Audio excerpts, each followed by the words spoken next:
আজকের আমি এখান থেকে কয়েকটা ড্রাগন গাছের চারা আমি তুলে ওই ক্যারেটটার মধ্যে, তার আগে আমি বেশ কিছুটা এই পাথর আমি নিচে দিয়ে নেবো যাতে ড্রেনেজটা ভালো হয়।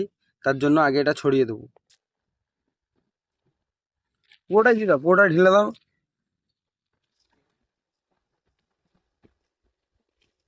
একবার ঢেলে দাও, একবার ঢেলে দাও। হ্যাঁ, এবার ভালো করে বিছিয়ে দাও।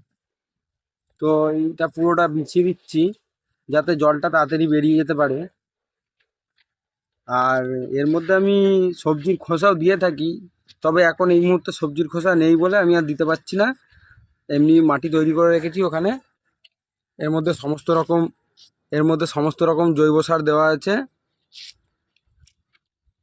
এই মাটিটা দিয়েই আমি গাছগুলো বসিয়ে দেবো। প্রতিটা গাছের খুব সুন্দর শিকড় বেরিয়েছে, দেখুন কতখানি শিকড় গজিয়েছে, খালি একবার দেখে নিন। তো এই চারা গাছগুলো এবার আমি ওখানে মাটি দিয়ে বসিয়ে দেবো। মাটি দিয়ে রেডি করা হয়ে গেছে, এবারে চারা গাছগুলো বসিয়ে দেওয়া হচ্ছে। হ্যাঁ,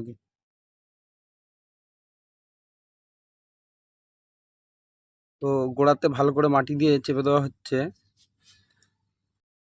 এইভাবে আরো কয়েকটা বসিয়ে দেবো এর মধ্যে। দেখুন প্রতিটা গাছই রেডি করা হয়ে গেছে, এবারে জল দিয়ে দেবো। আর চেষ্টা করবেন এরকম ক্যারেটের মধ্যে 2 থেকে 3টে গাছই বসানোর, তার থেকে বেশি দেবেন না।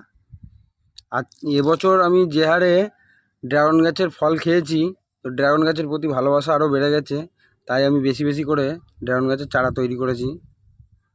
গাছ এই ছোটো জায়গাতেই বসিয়ে দিয়েছি, এগুলোকে বড় হোক, তারপরে বড় জায়গাতে এগুলোকে ট্রান্সফার করে দেবো। আপাতত এই পর্যন্তই সমাপ্ত করলাম ভিডিওটা।